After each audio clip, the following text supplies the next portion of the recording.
నిజామాబాద్ వ్యవసాయ market yard కు విద్యుత్ సరఫరా నిలిచిపోయింది. బకాయిలు చెల్లించకపోవడంతో అధికారులు కరెంటు కట్ చేశారు. గత 6 నెలలుగా పెండింగ్ లో ఉన్న 16 లక్షల రూపాయల విద్యుత్ బిల్లులు కరెంటు లేకపోవడంతో మార్కెట్ కార్యాలయం అంధకారంలో మునిగిపోయింది. విద్యుత్ నిలిపివేతతో ఆన్లైన్ ఇనాం సేవలు ఆగిపోయాయి. బకాయిలు చెల్లిస్తూనే సరఫరా పునరుద్ధరణ చేస్తామని విద్యుత్ శాఖ అధికారులు తెలిపారు. కరెంటు లేకపోవడంతో మార్కెట్లో కార్యకలాపాలు జరగడానికి తీవ్రంగా ఇబ్బందులు ఎదురయ్యే అవకాశం ఉంది.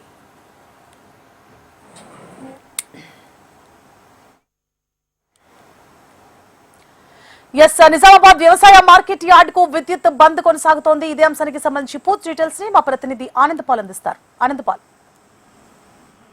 సువర్ణ తెలంగాణ రాష్ట్రంలోని అతిపెద్ద వ్యవసాయ మార్కెట్ నిజామాబాద్ జిల్లా కేంద్రంలోనే ఉంది.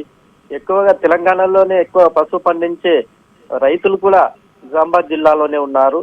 అయితే చుట్టుపక్కల జిల్లాల నుంచి కూడా ఆదిలాబాద్ అయితేనేమి, నిర్మల్, జగిత్యాల, కోరుట్ల, మెట్పల్లి ఇతర ప్రాంతాల నుంచి కూడా రైతులు తాము పండించిన పంటను క్రయ విక్రయాలు చేసేందుకు నిజామాబాద్ జిల్లాలోని వ్యవసాయ మార్కెట్ కోసం అలాంటి వ్యవసాయ మార్కెట్ లో గత కొన్ని సంవత్సరాల నుంచి 16 లక్షల కరెంటు బిల్లు పెండింగ్ లో ఉంది.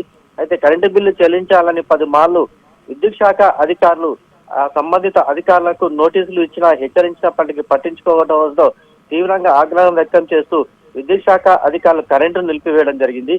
దీంతో అక్కడ పనిచేసే వారు తీవ్ర ఇబ్బందుల్లో పడతా ఉన్నారు. అయితే ఈనాం చేయాలన్నా కానీ విద్యుత్ అవసరం ఉంటుంది. అదే కాకుండా కంప్యూటర్ సిస్టమ్ అన్నీ కూడా తీవ్రంగా ఇబ్బందుల పాలయ్యే అవకాశం ఉంది. సిబ్బంది కూడా తీవ్రంగా ఇబ్బంది పడతా ఉన్నారు. అయితే 16 లక్షలు చెల్లిస్తేనే తిరిగి కరెంట్ను పునరుద్ధరిస్తామని చెప్పేసి విద్యుత్ శాఖ అధికారులు తెలపడంతో వ్యవసాయ మార్కెట్ అధికారులు తలలు పట్టుకుంటున్నారు. అయితే పెండింగ్ బకాయిలు వెంటనే చెల్లించాలని చెప్పేసి కూడా విద్యుత్ శాఖ అధికారులు అంటా ఉన్నారు. Suvarna. Right, thank you for the updates Anand.